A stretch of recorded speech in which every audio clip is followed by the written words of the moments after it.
I'm Kourtney Smith. And I'm Elyse Sharp. And we are two nerds who are here to make Shakespeare easier to understand. In this podcast, we will explore as many dimensions to Shakespeare's plays as we can by looking at the text, examining the historical context in which the plays were written, and how his plays are viewed through modern lenses of feminism, racism, classism, colonialism, nationalism, ableism, all of the isms. We will discuss how his plays shaped both the past and present, and, as theater makers, how his plays can be responsibly performed today, all while trying our best to approach his works without giving in to Bardolatry. So, Shakespeare anyone?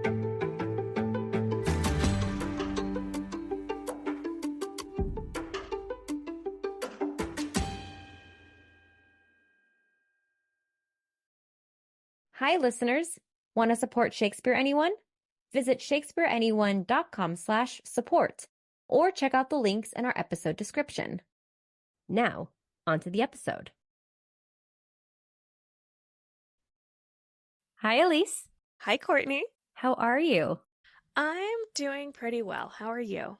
I'm also doing well. Last weekend, I went to the desert and got to see all sorts of weird plants and rocks and animals and had a nice relaxing time away. And then it's good to be back and recording with you after getting some R&R. Aw. Aw. Thanks. It's also good to be back recording with you. I loved seeing your pictures from your trip to the desert. Mm-hmm. Looked very nice and very relaxing. So I'm also very happy to be inside in our cozy recording corners and talking Shakespeare with you. What are we talking about today? Yeah, today we are talking about Julius Caesar and the falling sickness, which many scholars, theater makers, people who have seen and read Julius Caesar associate as being epilepsy. So maybe Shakespeare's Julius Caesar or historical Julius Caesar has epilepsy.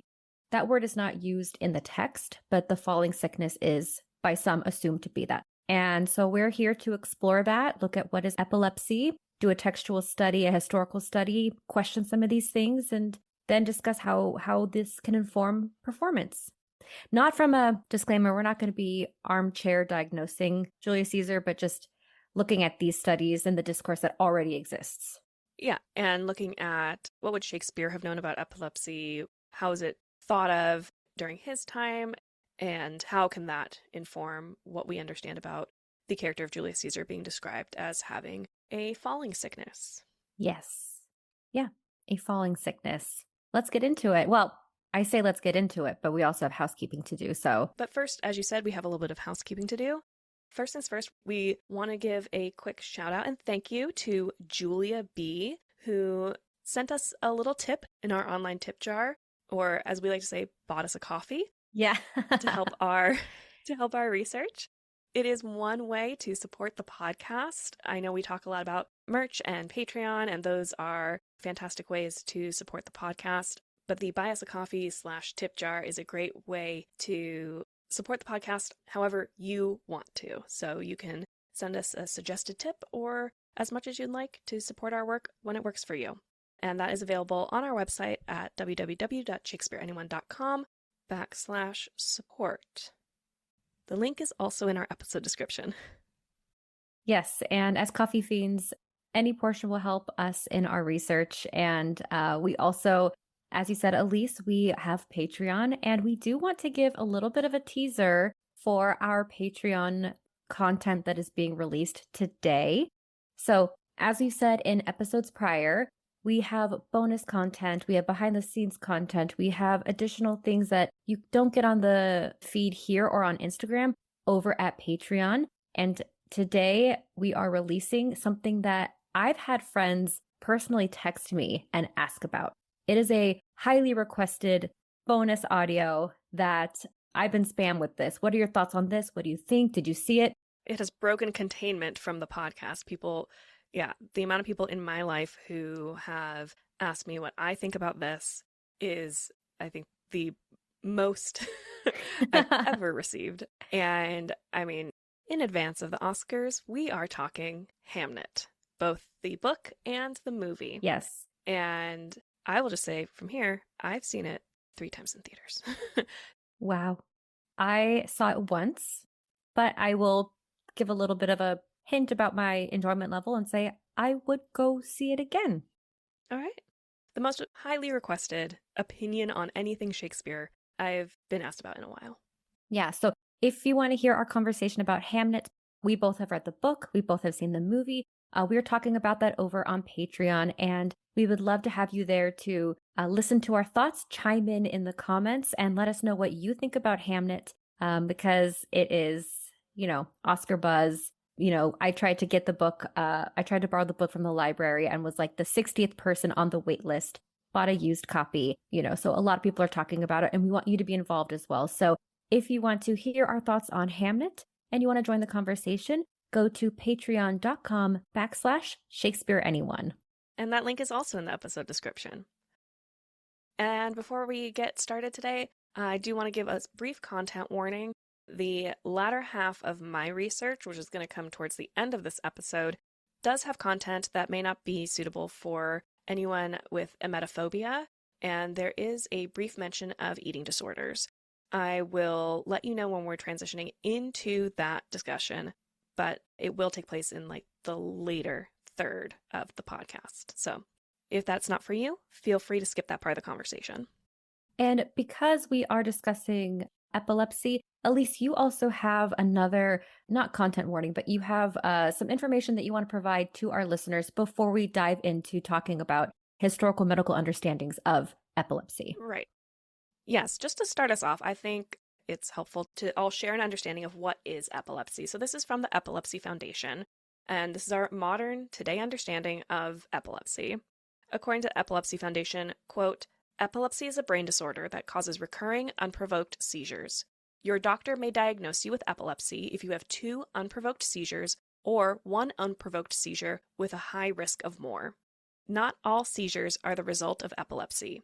Seizures may relate to a brain injury or a family trait, but often the cause is completely unknown," unquote. Additionally, quote, "The word epilepsy simply means the same thing as seizure disorders. It does not state anything about the cause of the person's seizures or their severity," unquote. According to the Epilepsy Foundation, epilepsy is not a rare disorder. 1 in 26 people will develop epilepsy during their lifetime. So, just as a little background information about the condition that we are going to be discussing the history of and what it means for Julius Caesar and the early modern people, that is our modern knowledge and understanding of epilepsy today. But Kourtney, you have more information about how epilepsy was thought of during Shakespeare's time. Yes, I do. My reading is from an article by Alison Hobgood, who we have talked about on the podcast a couple of times. And the article that I have taken from Alison Hobgood is called "Caesar Hath the Falling Sickness, the Legibility of Early Modern Disability in Shakespearean Drama." And this is an article from 2009 that was published in the Disability Studies Quarterly. It is the first journal in the field of disability studies. And so the core piece of Hobgood's article is that Hobgood is exploring Julius Caesar as a disability narrative, a story about the disabled body as it was configured in the early modern cultural imagination. There is language about something's going on with Julius Caesar. We have it in the text, but what kind of disability? In the early modern period, there were many types of disability discourses going around. So specifically with epilepsy, there was the Hippocratic pathology that I'll talk about in a little bit, but based off of Hippocrates' medical writings. There was also the discourse that was based on medieval marvelousness, which I'll get into in a little bit. The Renaissance viewed some kinds of medical conditions as monstrosities. There also was Galenic humoralism, which we've talked about. Galen, a medical writer, a physician from antiquity, writing about the 4 humors, and that's really popular in Shakespeare's time. And then in the 17th century, there was a movement called rationalism about medical practices from a more scientific perspective. And so all these different types of disability discourses are being discussed during Shakespeare's time. And so we're going to be discussing the falling sickness, Julius Caesar, looking at these very popular discourses that Shakespeare likely was aware of. And these ideas of disability are different from our modern notions of disability. And this is not a truth about disability, but there is a kind of notion of disability as being something that is limiting and is an abnormality. And so Hobgood argues that the play, quote, constructs the disabled body and its diverse rhetorical significations against a dominant able body that represents power, productivity, and longevity, unquote. So the plot of Julius Caesar has two different bodies that it's exploring. One is the disabled body, and then one is the able body. Hobgood notes that in the text, in some ways, the assassination is motivated by ableism, as Brutus and Antony, their bodies are considered more suited to the task of leading. Hobgood notes this in the line, quote, Caesar's better parts shall be crowned in Brutus, unquote. And then the conspirators also call themselves purgers, and purging was a medical practice. So like there's something in this play that is thinking about the medical condition and the body.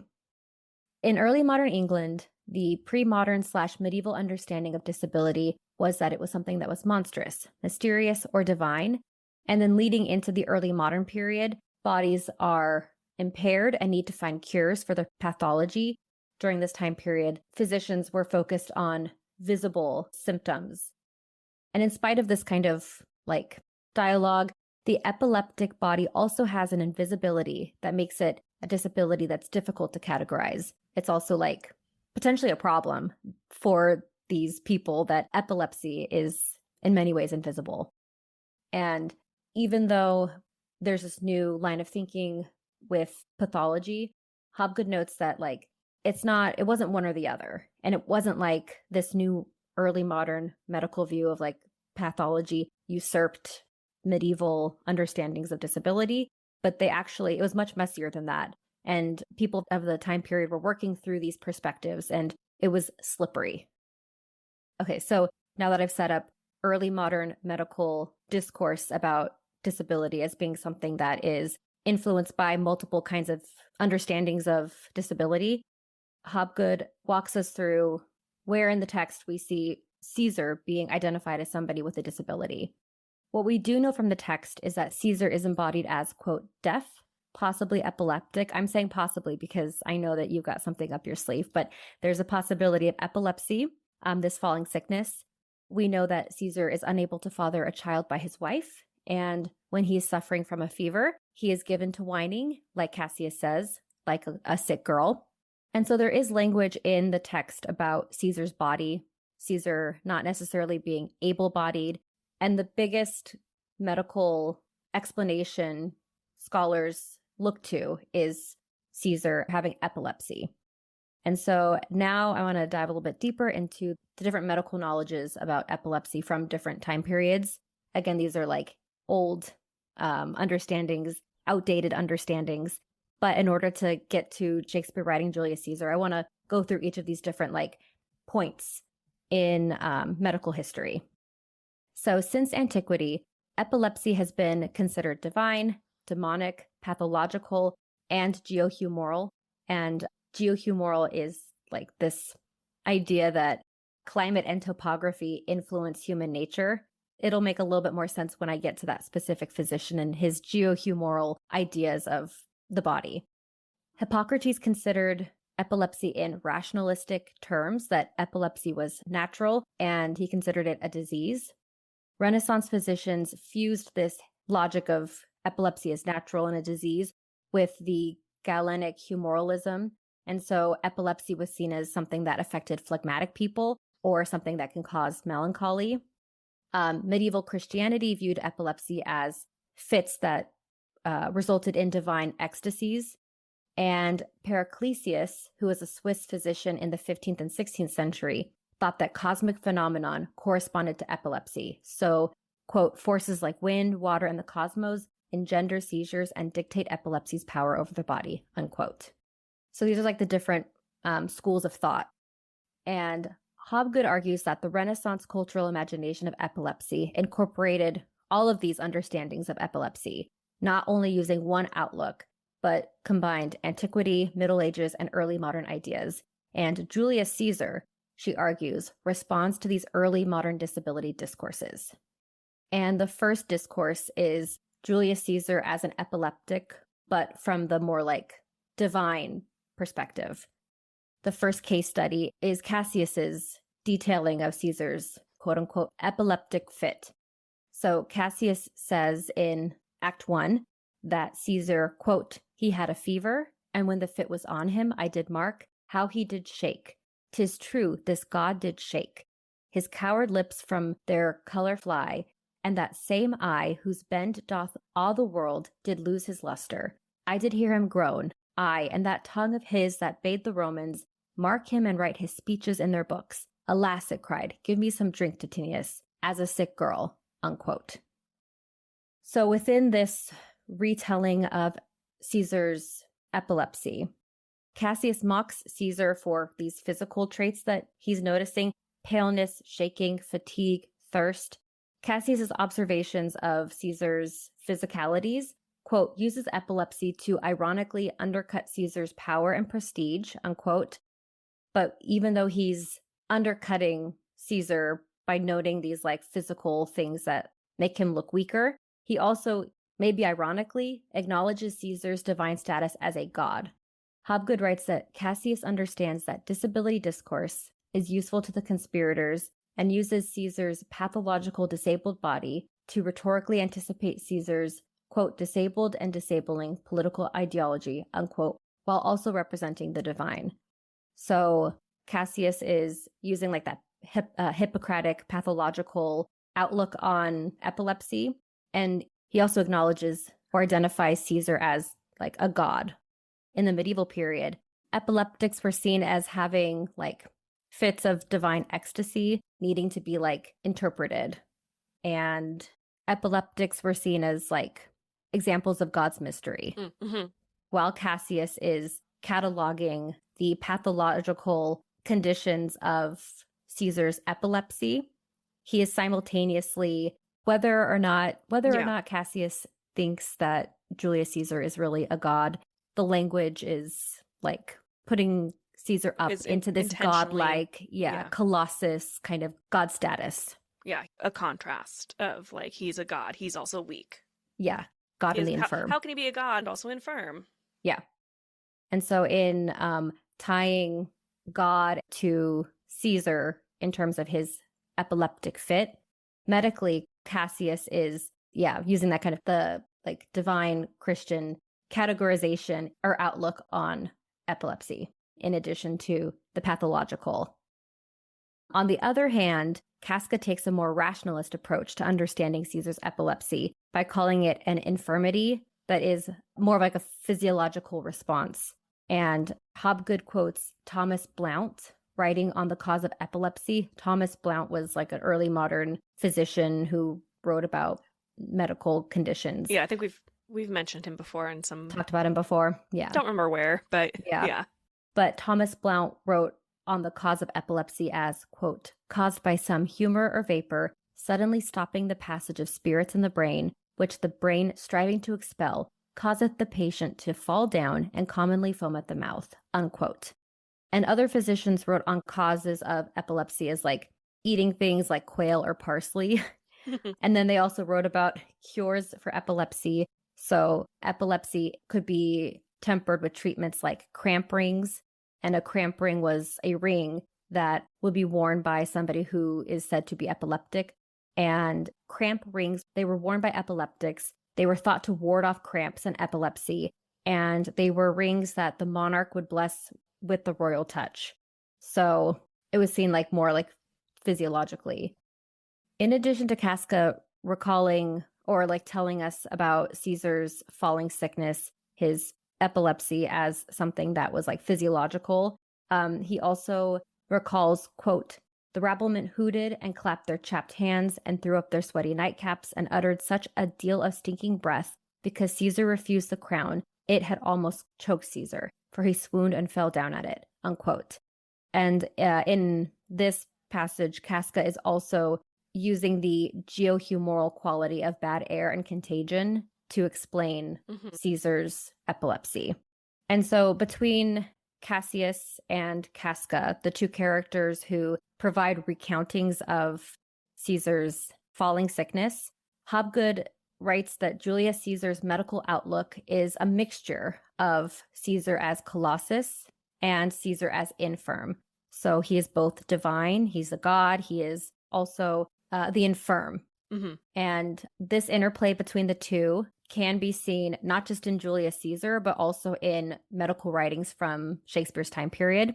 There is a physician, Theophrast Renaudot, I don't know if I'm saying that right, who in 1630 characterized epilepsy as, quote, the unexpectedness of this malady and the patient's quick recovery may justify the vulgar for thinking that there is something divine in it, since nothing amazes us more than sudden, uncomprehended alterations. Therefore, in Hippocrates' days, they used to make expiations and incantations for this disease, which he derides, saying that the bad physicians promoted this false conceit that they might get the more honor for the cure or be more excusable for not effecting the same. The truth is, there is a special occult quality of the humors particularly disposing of this disease, unquote. He continues to write that it is simply a disease. So, following this logic, the falling sickness results from the, quote, abundance of gross humors, either phlegmatic or melancholy, which, if it wholly fills the brains, ventricles, and makes a total obstruction, it causes apoplexy, which is a total abolition of sense and motion in the body, with lesion of the rational faculty, unquote. These two pieces are long quotes, but in this passage, this physician writes that there are qualities that look like there's something divine in it. There's something that looks divine in epilepsy, and it's also just a disease.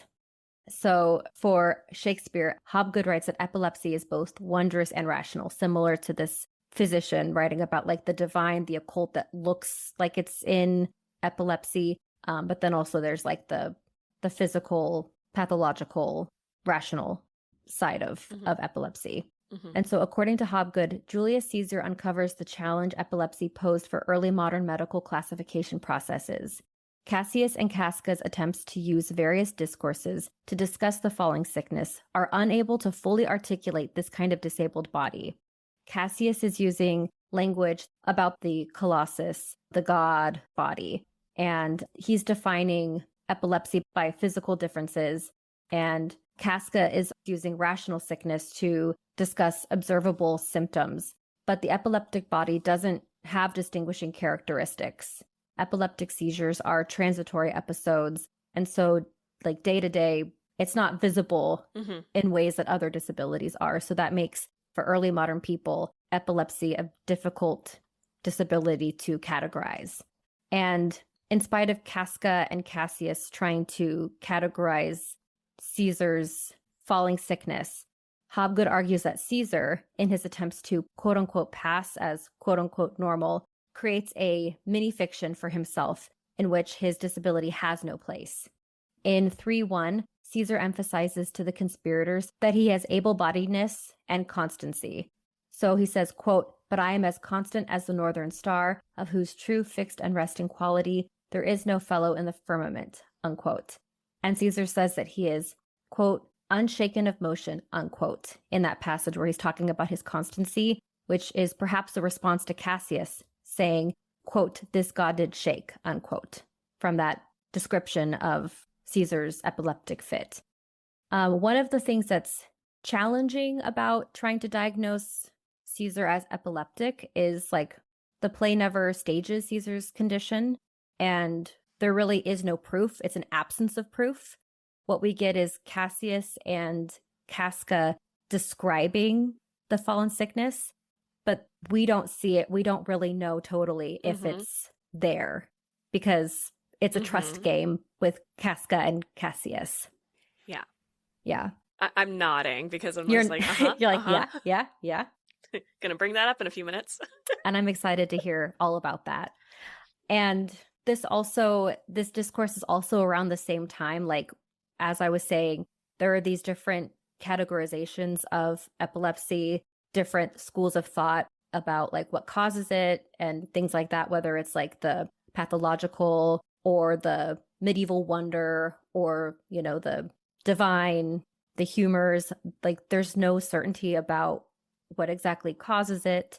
And at the same time, as there's all this like mixture of trying to describe and understand epilepsy as a medical condition, as a disability, the early modern period also saw able-bodied, quote unquote, counterfeit cranks. So people who would pose as epileptics. You've got a look on your face that's This is in like my this is in my shined. research too. Yeah. And according to Elizabethan author Thomas Harmon, they did it, quote, for gain and to be pitied, unquote. So during Shakespeare's time, there was all this anxiety around properly identifying disability and properly identifying epilepsy. But this is a medical condition that doesn't have those very clear physical signs, aside from like there's a episode, but Mm-hmm. it's hard. It's really hard to like be able to identify people as this disability. And that was something that early modern people were really anxious about. And one of the solutions I mentioned, I brought this up, but one of the solutions for trying to identify epileptics was cramp rings. Cramp rings were those rings I mentioned earlier. They were worn by people who were diagnosed.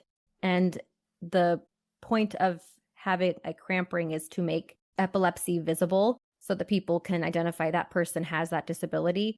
And also, we just had a mini episode about astrology. And I want to tie a little bit of astrology into this because it was in my reading. Famed English astrologer William Lilly, who's after Shakespeare's time, but still in the 1600s, he discussed the practice of this ring remedy, the cramp rings, by citing the case of a young woman who, determined to be epileptic, was cured by wearing a silver ring inscribed with astrological symbols. So those like symbols in the cramp ring was said to cure her of her epilepsy. But again, like it's an invisible disability that the early modern people are trying to make visible. To wrap it all up, I'm just going to take a quote from Hobgood herself. She writes that in Julius Caesar, the concern with Caesar's health is trying to make distinguishable and decipherable a medical condition that isn't, and like trying to identify, trying like the characters are trying really hard to identify something that's and decipher it and make it like legible. And Shakespeare's Julius Caesar performs this prospect by staging epilepsy's indecipherability. In so doing, the play illuminates a knotty web of discourses used to articulate early modern disability and betrays how the complex interplay of those narratives fails to render disability fully visible or to contain what is perceived as its threatening difference, unquote. So it's like Hobgood is saying, correct me if I'm wrong, that like this play has a lot of language about the disabled body versus the abled body, but like the early modern understanding of epilepsy specifically was difficult for the early moderns to grapple with because it was an invisible disability. Yes. Yes? Yes. Yeah. And then the language of Julius Caesar is like picking and choosing the different kinds of explanations based on different fields of study, whether it's Mm-hmm. Hippocratic pathology or medieval wonderment or Galenic humoralism or like rationalism. Yeah. And so the different characters are trying to explain this difference in Caesar with like able-bodied versus disabled body. Yeah. To the best of a early modern ability. Mm-hmm. I think I've got more on that. Do you? Please elaborate. Yeah. Elaborate. So my reading, the first article that I'm going to talk about is Horst Brewer's, and I'm not going to pronounce this right, Bilder de Epilepsie by Shakespeare, or Representations of Epilepsy in Shakespeare. And I hope I translated this article correctly, or that, the Google machine did. So in this article, Brewer sort of takes umbrage with there's studies in medicine and Shakespeare that praise Shakespeare's depiction of epilepsy throughout his canon, including Julius Caesar, as describing it and depicting it better than someone with like actual medical training could. And this was published in 2002 and said that like even more recent studies have emphasized how Shakespeare's very realistic and accurate in the depiction of Caesar's and diagnosis of epilepsy. And Brewer seeks to prove that that's not the case, actually, and that Shakespeare's, as Hobgood mentions, and is sort of is exploring, Shakespeare's building off of sort of like the early modern popular concepts of what epilepsy was, and not necessarily working from, again, like our modern understanding. And that's why we started this episode with like, what is the modern understanding of this condition? So Brewer says that the quote unquote clinical passages of Shakespeare in regards to epilepsy are, quote, sometimes less original than they appear at first glance to modern readers, unquote. Because as you were talking about, medical knowledge in Shakespeare's time was very much shaped by these ancient and medieval concepts. And epilepsy itself has a long tradition. It's been long documented as a condition from Arabic, Byzantine, Roman, Greek, and Babylonian sources. And from those sources, it's described as, quote, the sudden onset of a loss of consciousness with a fall is the main characteristic. Secondarily, convulsions are mentioned, sometimes also involuntary urination and defecation, as well as salivation. Children, especially boys, are frequently affected, unquote. And that's coming from those ancient and medieval medical sources from around the world. Brewer looks at the instances in which epilepsy is invoked in Shakespeare, starting off with King Lear, where it is used by Kent in a figurative sense to describe Oswald's smile as, quote, the convulsive smile of the person being mocked who is trying to maintain composure. It is hardly conceivable that the word is to be understood here as a targeted allusion to the rigid, tonically convulsed facial muscles during a small focal epileptic seizure. Apparently, it merely means, in a more general sense, an unnatural, frozen facial expression, unquote. So, King Lear, epilepsy is mentioned, or it's the term epileptic is thrown, but it's not actually, it's in a figurative sense. It's not saying that Oswald is epileptic. Okay. It was being used as a, like, you look frozen, you look stiff and unnatural, not actually diagnosing or actually saying he has this. Yeah. not actually diagnosing. Yeah.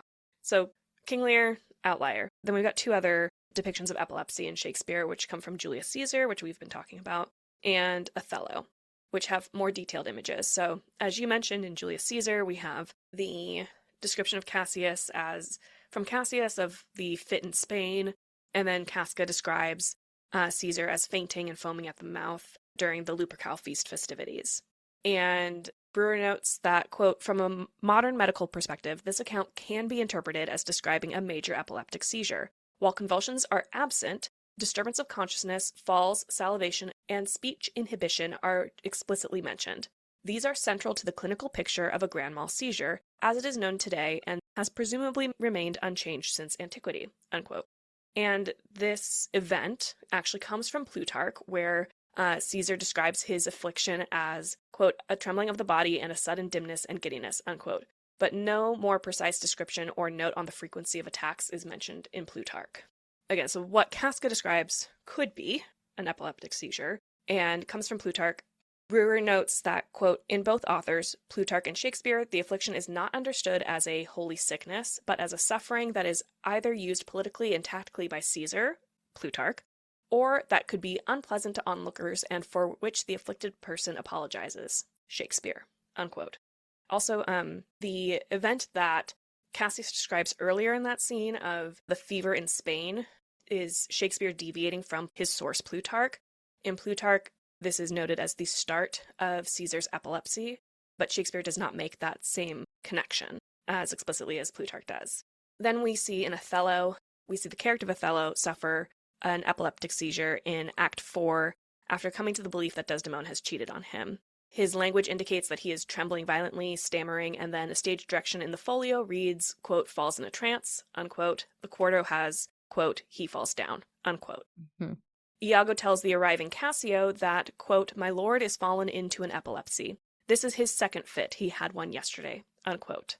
And then Brewer notes that when Cassius goes to try and revive Othello, Iago stops him and explains, quote, the lethargy must have its quiet course, if not he foams at mouth and by breaks out into savage madness, unquote. When Othello comes to, after his seizure, he regains his senses and can speak intelligibly and is capable of jokes about cuckoldry. And Iago then addresses Othello and uses the synonym, quote, your ecstasy, unquote, for the seizure. They continue to use language like trance, denoting a faintness, lethargy, a suffocation, and ecstasy being out of oneself, which also usually means in Shakespeare enrage or frenzy, but Brewer notes, quote, in this context, it refers to unresponsiveness and rigidity of the body with open eyes. The indefinite article in the expression falling into an epilepsy indicates that at this point it is not the general affliction, but the symptom that is being addressed, the sudden disturbance of consciousness with a fall and faintness. Thus, Shakespeare does not use epilepsy to describe the illness. It is called falling sickness, see Julius Caesar, but to name the seizure, see King Lear, unquote. So epilepsy is being used not as the broader illness definition. It is specifically referring to the seizure event. So to sum all that up, Brewer is essentially arguing that like when epilepsy is used in Shakespeare, it is not referring to the condition of epilepsy. It is referring to the idea of a seizure. Does like the difference make sense there of like the because a seizure action, can be the symptom, not. And as the Epilepsy Foundation notes, like seizures are symptoms, not necessarily cause. They can have causes other than the condition of epilepsy. Mm-hmm. So Brewer also notes that the variation in terms and vagueness of symptoms in Shakespeare, quote, raise the question of whether the passage in question even refers to epilepsy in the narrower sense, unquote. Mm-hmm. So it's unclear if like we mean they have epilepsy or they had a seizure. Additionally, in both Julius Caesar and Othello, the trigger for the seizure is emotion, and Brewer notes that, quote, although seizure provocations have occasionally been observed, reflex seizures, startle seizures, the psychogenesis of epilepsy, which was almost taken for granted in popular imagination, plays hardly any role in scientific research today. In this respect, Shakespeare, in his depiction of seizures, thus proceeds from the general understanding of his time, according to which a violent emotion can so overwhelm a person's mind that they fall into a madness or stupor, madness, ecstasy, lethargy, or are struck by a stroke, apoplexy, unquote. So this is sort of aligning with some of what you were reading of like the idea of the humors being out of balance leading to a seizure, and the idea of the term epilepsy is being used not as the clinical diagnosis as we understand it today, but to just be like they had a seizure. And you also mentioned, I'll just share a little bit more about that Thomas Harmon that you mentioned, the idea of epilepsy being of seizures being a thing that scam artists used to... Yeah, the counterfeit cranks is what he called them. Counterfeit cranks. Yeah, in Thomas Harmon's 1566 pamphlet, A Caveat or Warning for Common Curseters, vulgarly called vagabonds, he describes a beggar named Nicholas Jennings, or that's the name that the beggar gave him, who feigns epilepsy to elicit pity and earn more money from good Samaritans while he begs, and he like dirties himself up, has like a bladder filled with fake blood or real blood that he like puts on himself to like feign that he's fallen. He like dirties himself up and then claims to have epilepsy and leans on the idea that symptoms are primarily fainting and falling with head injuries with foaming at the mouth. The beggar claims that his illness is hereditary and that he temporarily lost his mind and had to be housed in Bedlam. And Thomas Harmon's warning in his rogue pamphlet is that this guy, Jennings, actually owns a small house in the London suburbs, but makes more money begging than doing regular work, which is why Harmon says that he had someone follow Jennings for a day, and Jennings earned like 16 shillings in one day, which is a large sum of money for that time. Like a craftsman would make like 1 shilling a day. And Brewer says that this suggests, quote, a popular image of epilepsy, unquote. So there's, in Shakespeare's time, there's this idea of what epilepsy is, and that it is fainting and falling down and foaming at the mouth. There's not enough distinction in the medical texts of Shakespeare's time between epilepsy and other illnesses, again, like the symptoms versus the chronic conditions that could also have similar symptoms, such as tetanus, vertigo, stroke, etc. Pre-modern medicine, quote, classified epilepsy according to symptoms, and often it is difficult or impossible to categorize the traditional names for diseases in modern terms, unquote. As an example, Brewer uses the term leprosy, which can refer to genuine leprosy, but also to any other disease that has a rash. And also goes into the example of the scrofula, the king's evil, which we see represented in Macbeth. Yes. Where the monarch can actually cure the swelling in the neck by touching the afflicted person and giving the sick person a coin. The royal touch. Yeah. And Brewer notes that, quote, scrofula is probably primarily a case of supraculolytic swelling of the lymph nodes in the neck. However, it is not possible to differentiate it from other tumors, eczema, or facial catarrh. The Enlargement of the thyroid gland, goiter, was also mentioned in this context. A similar vagueness accompanies the terms fall and epiplegia, which have long been used to confuse grand mal seizures with other fainting spells and convulsions, unquote. So, to sum all this up, Shakespeare is not writing from any sort of place of authority in the condition that we now understand to be epilepsy. Caesar's infirmity plays into the early modern idea of the category of epilepsy, which was falling down. It was a wide net. Wide net, yeah. So, does Caesar have the condition of epilepsy? Possibly no. Does he have seizures? Yes. Is the differential here. I mean, it's basically like what I said at the top of Hobgood's article is that Julius Caesar, there is a disability narrative in it. Yes. If we believe Cassius, if we believe Casca, there is a disability that Julius Caesar has. But to say definitively, exactly what it is you can't do it necessarily. You can make an educated guess, but to say definitively that it's epilepsy versus another sort of seizure-induced cause, Shakespeare's time wouldn't have known, and from the text, we don't know. Yeah. I do have a suggestion of what another cause could be. Tell us, what's another suggestion? What could it be? Yeah. So this is coming from Tim Hamlin's article, The Nature of Caesar's Illness. And this is going to be looking at historical Caesar and providing an alternative possibility for what could have caused the symptoms described in the historical texts, including Plutarch, which we know was Shakespeare's source. Yeah, what is this falling sickness? Yeah, what is this falling sickness? Yeah, what else could it be? And I'm going to say right at the top here, this is where I'm going to be getting into content that may not be suitable for people who want to avoid emetophobia or brief mentions of eating disorders. So, Hamlin notes that Caesar's illness has, again, long been assumed to be a sort of late onset epilepsy. And Hamlin's going to explore if emetics could have been the underlying cause of Caesar's symptoms rather than a chronic illness. Hamlin argues that historical Caesar, quote, maintained great physical fitness throughout his life, including his final year, unquote.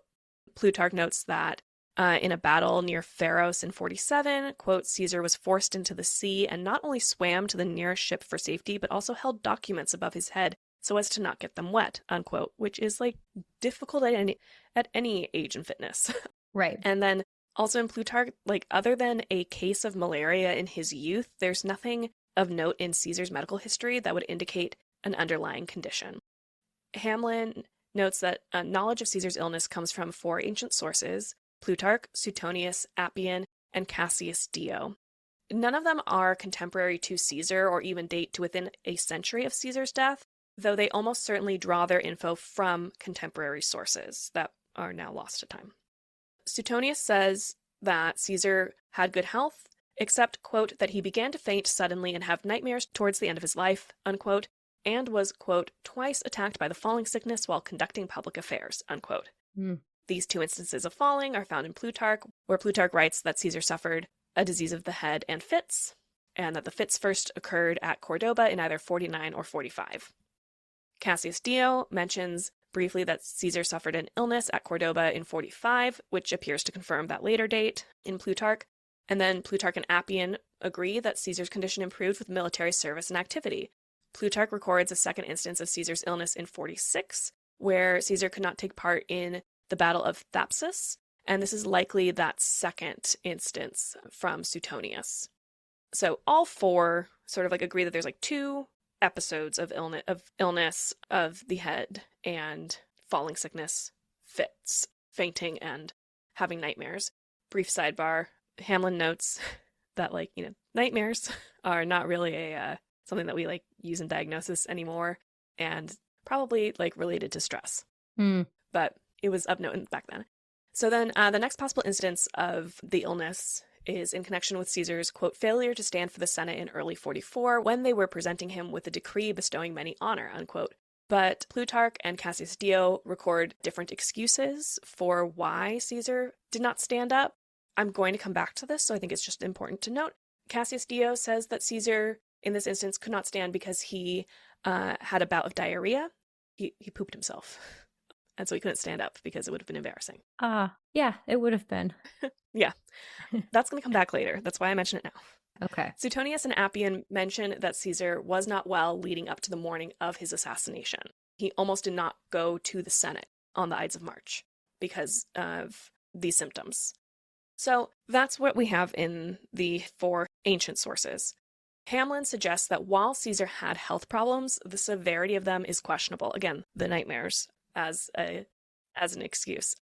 Some of these may have just been excuses for military setbacks that otherwise would have undermined Caesar's reputation. So Caesar basically like being a PR excuse for like why the battle didn't go well. It's because Caesar was ill.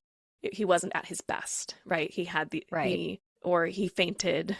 Yeah, so that like there's a potential reason of like these could have just been, oh no, he was under the weather, that's why.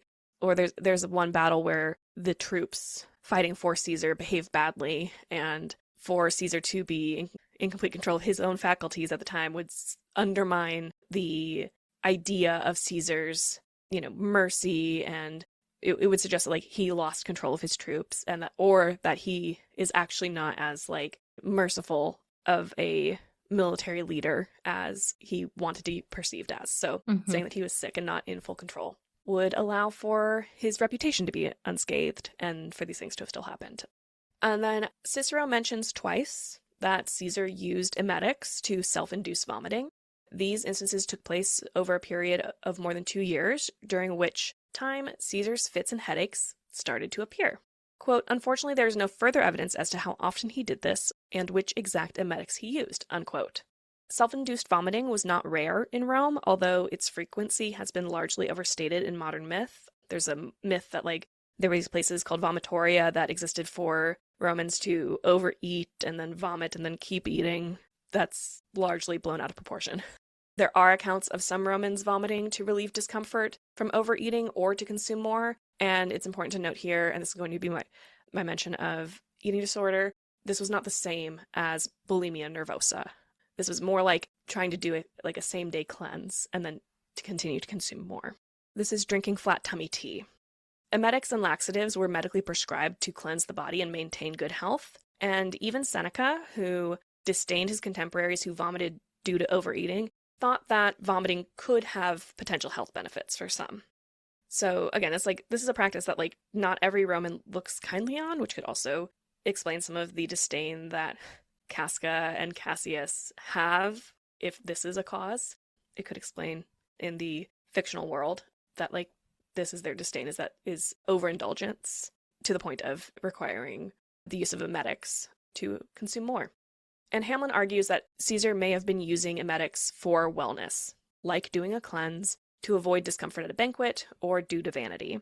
And the vomiting or the emetic itself could have impacted Caesar's health. Common emetics had seizures as a side effect. However, it seems more likely to Hamlin that the side effects for Caesar were specifically due to the practice of vomiting, which can lead to a condition known as hypokalemia, or potassium deficiency, which can explain every single symptom of Caesar's illness as they are reported in the sources and as Casca describes.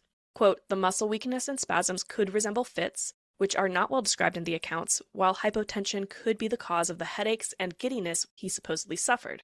Although it was probably just a made-up excuse, if Caesar really did have diarrhea in 44, it could have exacerbated his condition through further direct potassium loss, unquote.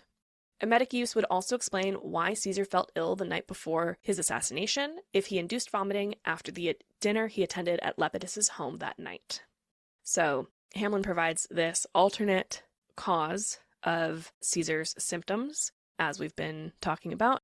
Caesar's falling sickness is a list of symptoms, not necessarily a diagnosis of epilepsy.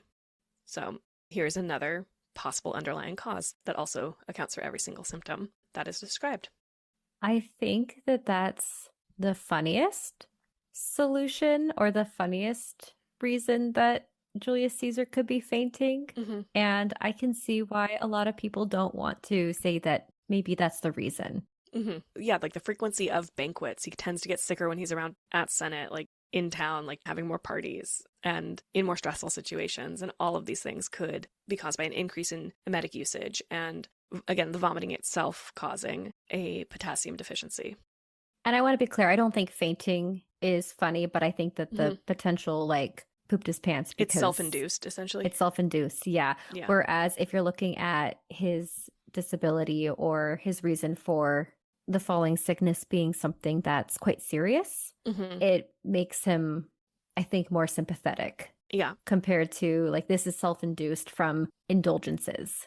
Indulgences, or again, like an excuse to get out of something that he was trying to do. And again, like one of my readings, and I'm forgetting which one I didn't write down, but it sort of ties the idea of the fact that these scam artists, con artists are feigning epilepsy, that epilepsy is easy to feign, would also mean that like Shakespeare's audiences would maybe, without seeing the seizure on stage, would maybe not, again, like there's like doubt of like what is this really potentially, because it's in the popular culture, there's this like warning of like people can fake this to like get pity, which is clearly what like Casca and Cassius, a little bit more aligned with how they think of Caesar's fits than compassion for somebody with a condition.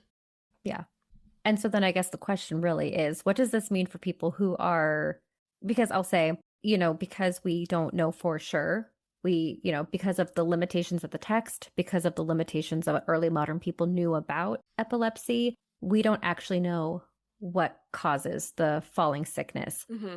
In my perspective, I think it is okay to investigate like what we Mm-hmm. know, but to make definitive statements and then to apply those on stage. Like that's, I think there's like a slipperiness and there's kind of like a muddiness to armchair diagnosing academically and then putting it on stage. What does it mean? Like, what does this all mean for a person, a production that is going to portray Julius Caesar and lean into disability? Is it necessary to focus so much on the illness? Yeah. To me, it's sort of like reading these and reading the sources and being like, we don't know. And language has changed. And like the term epilepsy in this context means simply like seizure and not the condition of epilepsy, sort of places this in a like Lady Macbeth has a stepson category, or like the Line of Kings category, like referencing, Macbeth, when we talked about like why it's a play for King James and that like there's all these references to Scottish history or like witchcraft that King James is going to get. This is something like Shakespeare's audiences had a basic like eighth grade education, included extensive study of the classics. And so these are references that like they would have known, and they would have been expecting Shakespeare to mention Caesar having seizures. So for me, it's like, oh, this is a reference that Shakespeare's audience was expecting to see in the depiction of Caesar, that Shakespeare does not make a focal point of the characterization of Caesar. So we can maybe in production not worry about, do we need to have an accurate portrayal of epilepsy, or do we need to portray epilepsy, like that sort of responsibility. Yeah. Yeah. It's not quite as big of a deal as we can put on because that's not the point of the play. The point of the play is not that Caesar has Yeah. seizures. It's a component of the character that the audience was expecting. It's a part of the story from Mm-hmm. Plutarch. It was part of the historical records that he did do this, you know. And I think too, like I hear the question from people who are engaging with this text for the first time, because to our modern eyes and ears, Cassius and Casca can sound ableist. And are they? And I think that acknowledging that, like, to our modern audiences, to our modern ears, this language can sound ableist. And how do we either work to make sure that we are conveying that that's not the context that it was originally written? Or do we lean into that, like, for that purpose? If the production is trying to disagree with Cassius, with the conspirators, if the production is trying to present the play neutrally, how do we navigate that conversation? They are not saying that he has a diagnosis of epilepsy. They are saying that he had a seizure, and when he had a fever, he had, the shakes like people do when they have a fever. That is not inherently the same thing as not liking him or not thinking he is fit to be a ruler because he has epilepsy. Also, we think about the conspirators. The conspirators are trying to find any way for people to think that Caesar is not fit to be king. if your argument is that he is not physically well enough, whether it's epilepsy or something else. Cassius and Casca, Yeah. they have an agenda, and we have to realize that. So that's where the political conflict, the tension, the plot of the play, you can play with those ideas of who to trust, who not to trust. Why are they saying this? What is their motive? But maybe it's less about like the medical condition of Caesar versus the conspirators' attempts to get people to try to take Caesar out because X, Y, and Z reason. Yeah. Yeah. So that is our discussion on the falling sickness in Shakespeare's Julius Caesar. Thank you for listening.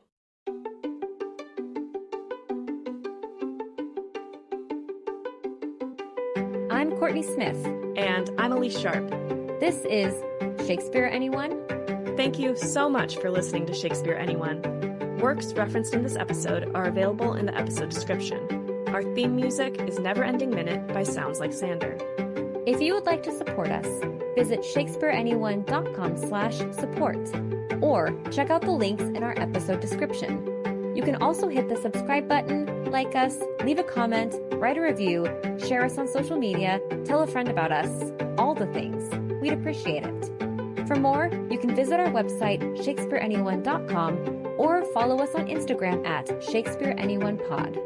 Now, because you listened all the way to the end of the credits, here is a completely random Shakespeare quote for you.